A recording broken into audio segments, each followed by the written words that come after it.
Hi, good morning everyone. Welcome back to my channel. Kung bago pa lang po kayo sa aking channel, don't forget to subscribe and hit that notification bell para updated po kayo palagi sa mga bagong videos ko. Ayan po mga lalabs, good morning po sa inyong lahat. Welcome back. Namiss ko po kayo. And for today's video, first time ko pong makakita ng dragon fruit. So, first time kong makakain po ng dragon fruit na to. So, ito yung gagawin kong breakfast ngayon. Muntik ko nang makalimutan mga lalabs. Ayan o. Medyo nagkuhan ko na. Muntik nang makalimutan. Mga 2 days na pala to dito sa bahay. Binigay sa akin. So, ayan. Lasahan po natin, titikman po natin kung ano ang lasa ng dragon fruit na ito.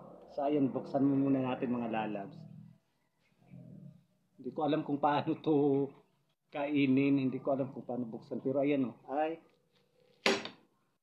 Ay, ang sarap mga lalab. Ang ganda. Ang ganda ng kulay. O yan o. Ay.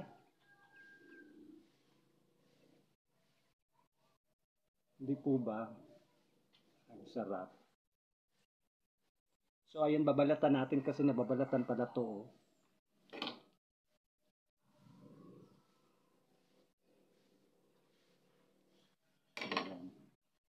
Ay, ayan. Pag hinog na pala siya, kusang natatanggal yung balat. Ito po siya, pulang-pula, mga lalabs. Talaga yung juice niya. Kumukuha dito sa kamay ko, ayan. Pulang-pula po siya. So, tapusin natin to lahat.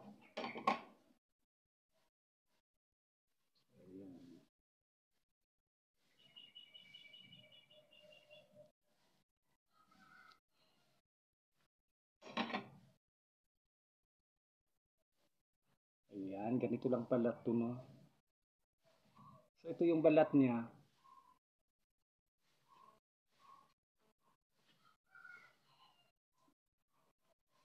Makakatikim din ako ng wow. Kita nyo ba? Ito na siya. So, at tayo ngayon kakain, magte-taste po tayo, food tasting ng dragon fruit. Ayan, hiwain natin itong mga lalim.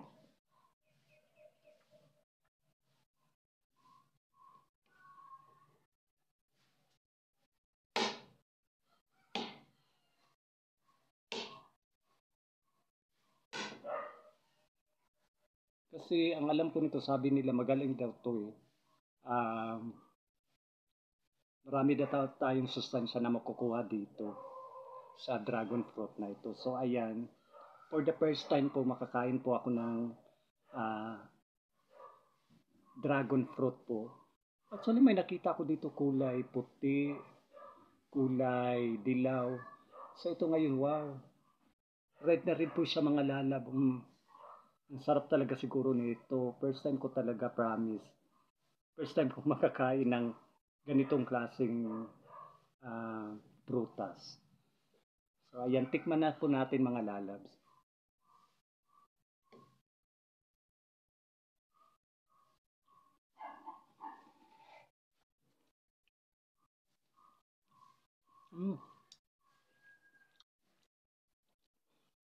May mga maliliit siya na buto-buto.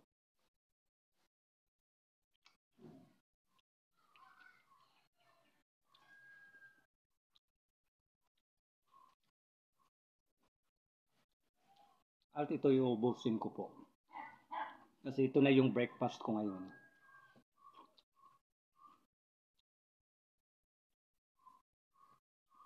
Hindi ko maintindihan yung lasa, manamis-namis. Ayan, pati bunga ko namumula.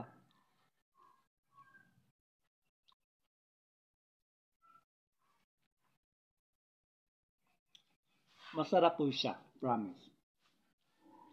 Hindi siya masyadong matamis, hindi naman matabang. Hindi maasim. Hindi ko maintindihan kung ano yung lasa. So may maliliit siya na buto-buto, buto.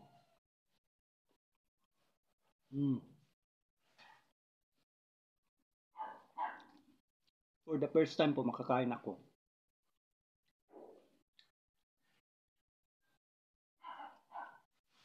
Mm.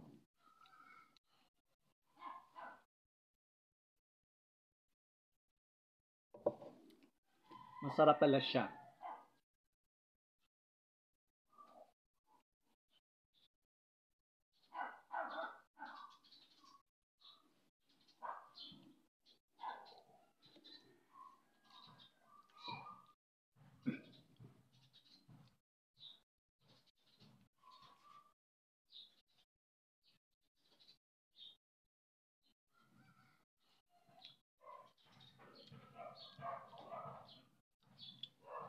Masarap po siya mga lalab. Sana makakain ako nito palagi. No? Pero ang alam ko nito, mahal to sa palengke. Tapos hindi palaging available dito sa amin.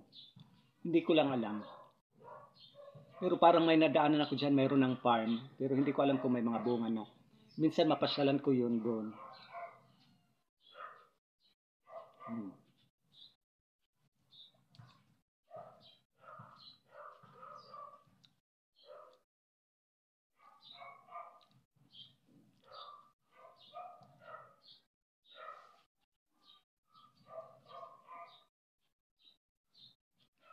Hmm.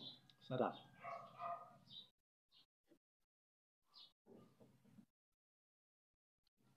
At ito hiwain po natin kasi kalahati siya masyado pang malaki o yan mga lalab.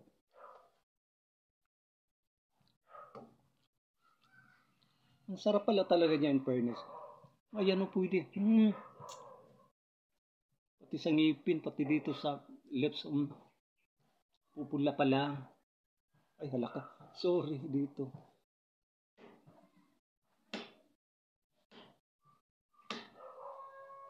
Tabi na natin to baka mo.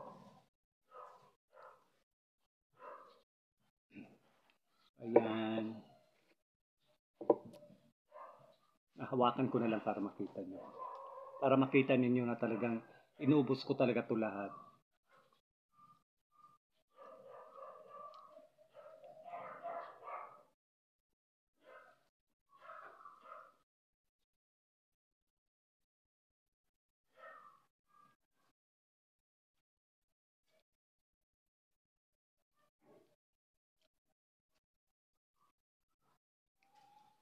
Sana makatikim pa ako ng iba't ibang klaseng prutas na hindi ko pa talaga natikman sa buong buhay ko. Ngayon. Strawberry, nakatikim na ako, kiwi, chiko, mga atis dyan.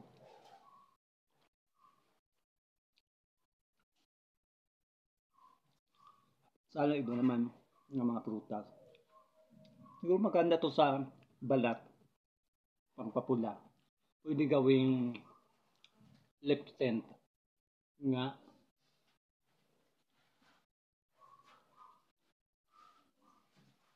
Ayan o. Para akong naka-lipstick mga lalab.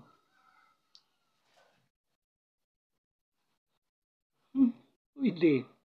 Pwede pala.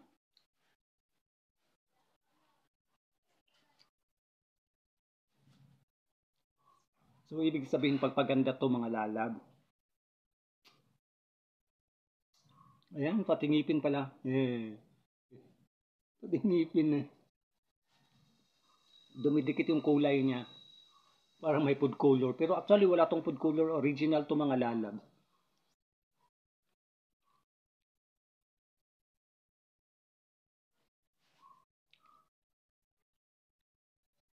Ayan, masarap.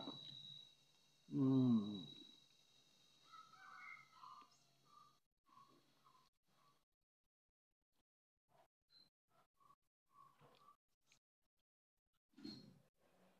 Mm.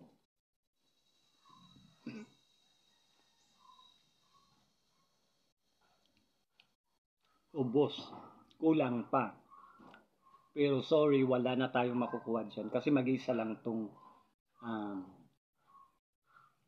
dragon fruit natin. Ayan, for the last. Kain po tayo mga lalab, sa kalimutan ko kayong yayain. Sobrang nasarapan talaga ako nito.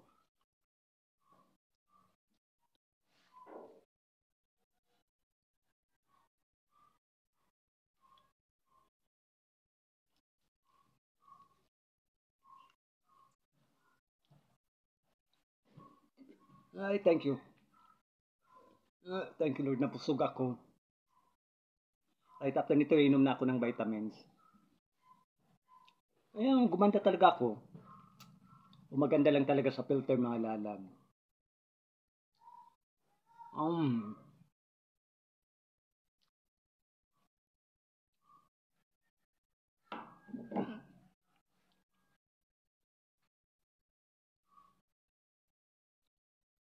ayan, tapos na tayo. Ayan o, pula-pula. Kasi kinamay ko. Ayan o. Wow, pagpaganda ng kamay, mamula-mula, parang mayroong mertayulit. Naalala niyo ba yung mertayulit na ginagamit sa paglinis ng kuko? Para ho. Ayan o. Dumidikit pala yung kulay niya. Pati sa labi o. Pati sa ngipin. Ito yung balat niya kanina. Pag hinog na pala talaga siya, madali lang kunin yung balat. Mga lalab. So ayan po mga lalabs, maraming salamat po sa panonood ninyo. At sinamahan niyo uli ako sa panibagong videos ko, yung mukbang ng dragon fruit na ito. Once again po, I would like to extend my heartfelt thanks and gratitude po sa inyong lahat. Sa mga suporta, sa mga tulong niyo para sa watch hour ko mga lalab. Maraming salamat po. God bless everyone. Take care po. Keep safe everyone. Ug amping tang kanunay. Bye-bye.